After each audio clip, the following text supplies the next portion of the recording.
Dumalaw ang Quiapo Church ngayong unang Biyernes ng 2024 na nataon pang 4 na araw bagong pagbabalik ng traslasyon. Umapaw na nagsisimba sa Plaza Miranda, Plaza San Juan at Quezon Boulevard. May mga nahilo sa loob ng simbahan at agad dinala sa klinik. Buhay na damdamin ng mga deboto dahil ito po ay ang araw na ating itinatalaga para po sa Pong Jesus Nazareno. Taon-taon naman ang paghahanda pero bakit sinasabing lalong dapat ngayong taon? Una, halos taon-taon naman talagang dumarami ang nakikisa sa traslasyon. Pumalo yan sa mahigit 3 milyon noong taong 2020. Yan na ang huli at hindi muna nasundan mula nang magkapandemya. Kaya isipin nyo na lang ang pagkasabik ng mga deboto na 3 taon hindi nakapagpugay sa Poong Nazareno. Pero hindi ibig sabihin na mas marami ang nakiisa ay mas matagal na ang traslasyon. Katunayan, ang record-breaking na dami noong 2020 hindi pasok sa mga taon kung kailan inabot ng mahigit 22 oras bago nakabalik ang Poong Nazareno sa Quiapo Church. Ang sigurado, panata ito sa marami na pinagbubuwisan nila ng oras, pawis at minsan buhay. Mula 2004, 11 na italang nasawi, karamihan sa kanila inatake sa puso. Ang video clip na yan ay mula sa TV channel na 24 Oras. At ayon po sa kanilang ulat, dumagsa ang mga deboto sa Quiapo Church para sa paghahanda sa traslasyon ng itim na Nazareno. Bakit nga ba sila namamanata na sumama sa prosesyon habang dinudumog ng karamihan ang itim na Nazarenong gawa sa kahoy? Ayon sa ulat ng TV channel, pagpapasalamat daw at hiling na kaginhawaan ng pamilya, kalusugan, kapayapaan, at himala, ang ilan sa mga tinitingnan dahilan kung bakit sila namamanata at sumasama sa prosesyon ng itim na Nazarenong gawa sa kahoy. Naniniwala sila na may himalang mangyayari sa kanilang buhay kapag sumama sila sa prosesyon at nakipagsiksikan para maipunas sa itim na kahoy ang dala nilang panyo o tela na pinaniniwalaan nila na may dalang himala ng pagpapagaling. Kung maaalala mo lang ang sinabi ng newscaster sa balita, imbes na himala, maaring sakit ang makuha ng karamihan sa sumasama sa prosesyon. Totoo yan kapatid na Jello, kasi nga hindi nila namamalayan sa pakikipagsiksikan nila, ang katabi pala nila ay may dalang nakakahawang sakit, kaya imbes na himala, ang nakakalungkot, sakit at karamdaman pa ang dala-dala nila pag-uwi ng bahay. At hindi nga ba sinabi ng nagbabalita na ito ay panata sa marami na pinagbubuwisan nila ng oras, pawis, at kung minsan buwis pati kanilang buhay. At ayon din sa ulat, ang naging sanhi ng pagkamatay ng karamihan ay atake sa puso. Delikado nga talaga sa mga may sakit, lalo na ang may mga karamdaman sa puso, dahil sa sobrang init at pagod, maari pa silang atakihin at mamatay. Alamin muna natin kapatid na Blessy, saan nga ba nagmula ang tradisyon ng itim na Nazareno?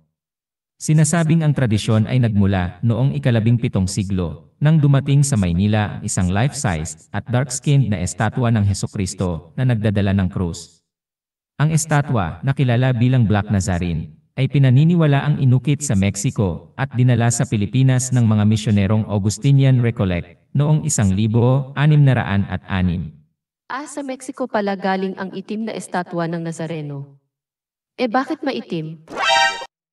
Magandang tanong yan kapatid na Blessy, bakit nga ba maitim ang kulay ng Nazareno? Ang popular na alamat at paniniwala ng karamihan, sinunog o nasunog daw ang kahoy ng Nazareno sa galyon mula Mexico papuntang Pilipinas. Ayon naman sa artikulo ng CNN at online resource na wikipedia.org. Ang researcher ng Catholic Theology na nagngangalang Monsignor Sabino Venco ay nagsabi na ang estatwa ng rebulto ng Nazareno ay hindi nasunog. Ngunit sa halip, ang katunayan ay maitim daw talaga ang ginamit na kahoy na inukit mula sa mesquite wood. Ibinatay ni Venco ang claim na ito sa personal niyang pananaliksik sa Mexico, kung saan sinabi niya na ang mesquite wood ay isang sikat na medium sa panahon na inukit ang rebulto. Inihalintulad din niya ito sa Our Lady of Antipolo, na isa pang sikat na estatwang imahen na may kahalintulad na kulay at hitsura ng kahoy na pinagmulan. Kung ganun, ang mesquite wood na ginamit sa pagukit ay para palang kamagong. Oo kapatid na Blessy, maihahalintulad nga ang mesquite wood sa kamagong. So, hindi pala totoo ang kumalat na sabi-sabi na kaya maitim ang estatwa ng Nazareno dahil nasunog daw ito papunta sa Maynila. Fake news. Ang sabi nga sa CNN News, ayon daw kay Sabino Venco, na isang researcher from the Loyola School of Theology of the Ateneo de Manila University, ang katotohanan daw ay itim na talaga ang Nazareno sa simula pa lang. Ipinaliwanag ni Venco na ang estatwa ng itim na Nazareno na may taunang prosesyon tuwing January 9 na humahatak ng milyon-milyong tao sa lungsod ng Maynila ay nililok at inukit mula sa mesquite wood na katulad ng lokal na kahoy na kamagong. Ngayon, alam ko na ang totoo. Ang mga tao kasi kapag hindi nabigyan ng tamang mga kwento at mga paliwanag, kung ano-anong kwento na ang iimbintuhin, at magsisimula na silang gumawa ng kanilang sariling palapalagay at mga haka-haka.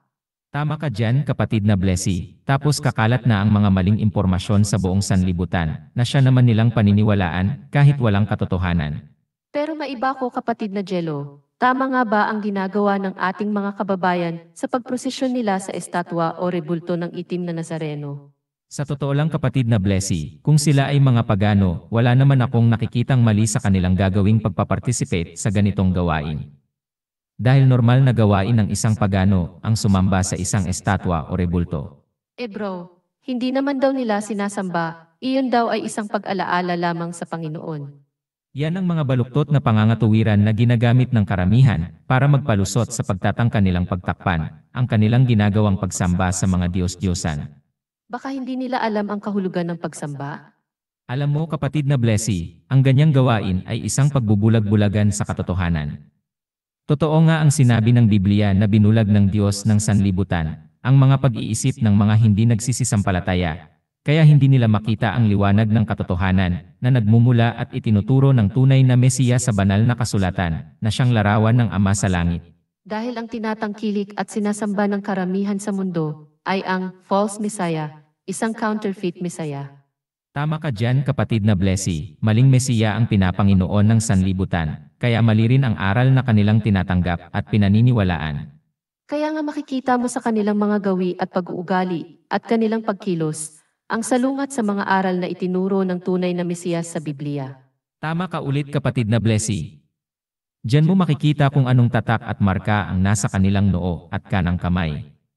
Sapagkat ang noo ang kumakatawan sa mga gawi, pag-iisip at pag-uugali, at ang kanang kamay naman ang kumakatawan sa makikita mong ikinikilos ng tao. Naalala ko na naman ang tatak at marka ng halimaw na sinasabi sa Biblia. Kung may tatak ang halimaw, may tatak din naman ang dakilang mailikha para sa kanyang mga tapat na lingkod, na iingatan at ililigtas niya. Kaya nga makikita natin sa mga pag-uugali at pagkilos ng tao kung anong tatak o marka ang kanilang tinanggap.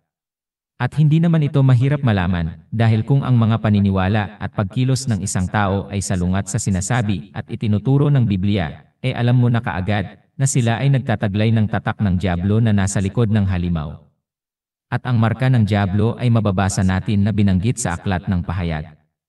At ang lahat, ang maliliit at ang malalaki, ang mayaman at ang dukha, at ang mga malaya, at ang mga alipin na bigyan ng marka sa kanilang kanang kamay o sa kanilang mga noo. At narito naman ang tungkol sa tatak ng dakilang may likha na mababasa natin sa aklat ng pahayag. Na nagsasabi, huwag mong saktan ang lupa, o ang dagat, o ang mga puno, hanggang sa aming matatakan ang mga lingkod ng ating dakilang may likha sa kanilang mga noo. Sinabihan sila na huwag ipahamak ang damo sa lupa o anumang sariwang halaman o anumang puno, kundi ang mga taong walang tatak ng dakilang may likha sa kanilang mga noo. Kaawa-awa naman pala ang mangyayari sa mga walang tatak ng Ama sa langit, kapahamakan ang naghihintay sa kanila. Totoo yan, kapatid na Blessy. At paanong hindi mo masasabi na salungat sa itinuturo ng Biblia ang ginagawa nila, malinaw naman na sinasabi sa Biblia na huwag kang gagawa para sa iyong sarili ng isang Diyos-Diyusan, o ng anumang anyo ng nasa itaas sa langit, o ng nasa ibaba ng lupa, o ng nasa tubig sa ilalim ng lupa. Huwag mong sasambahin sila o paglilingkuran man sila, sapagkat ako, ang Panginoon mong Diyos, ay Diyos na mapanibughuin, na nagpaparusa ng mga magulang, sa mga anak, sa ikatlo, at ikaapat na salin ng lahi ng mga napupuot sa akin. Alam mo, kapatid na Jello, naalala ko tuloy ang nabasa ko sa Biblia. Hindi ba't may pagkakahawig ang ginagawa ng mga tao sa translasyon ngayon sa ginawa ng mga Israelita noong panahon ni Moises? Tama ka, kapatid na Blessy. Halos magkapareho ang ginawa ng mga Israelita noong unang panahon sa disyerto, sa ginagawa ng mga tao ngayon sa translasyon ng itim na Nazareno. Ang pagkakaiba lang sa dalawa, ang ginawang Diyos-Diyosan ng mga Israelita at sinamba nila ay ang gintong baka. Hindi nga ba at naparusahan sila dahil sa ginawa nila? Oo naman, nagalit sa kanila ang dakilang may likha, at dahil sa kasalanan nila, buhay nila ang naging kapalit at kabayaran, naparusahan sila dahil sa kanilang pagsamba sa gintong baka na ginawa nilang Diyos-Diyosan. Ang mali kasi dyan, kinikilala mo ang dakilang may likha sa Biblia bilang Diyos Ama sa langit, na dapat sambahin sa espiritu at katotohanan. Pero sa halip na sambahin mo ang Ama sa langit sa espiritu at katotohanan, kabaliktaran ang ginagawa mo. At sa halip na sundin mo ang kanyang inutos na huwag kang gagawa ng anumang bagay na nasa langit, o nasa lupa, o nasa tubig, at huwag kang yuyukod o sasamba sa Diyos-Diyosan, ginagawa mo pa rin. Kaya ang tawag dyan, matigas na ang ulo, suwail at masuwain pa. Kaya ang ending niyan, alam mo na, kasalanan, kalungkutan, kaparusahan, pagdurusa at pagsisisi. Kaya habang may panahon pang natitira, magbago na ang lahat at lumakad sa katuwiran ng dakilang may likha at sumunod sa kanyang mga pinag-uutos. Huwag kang gagawa ng Diyos-Diyosan. At huwag mo itong sasambahin. Sapagkat ang Diyos Ama sa langit ay napupuot at namumuhi sa mga taong ipinagpapalit siya sa pagsamba sa mga Diyos-Diyosan. Dapat nating sambahin ang ating Ama sa langit na si Yahuwah, sa espiritu at katotohanan.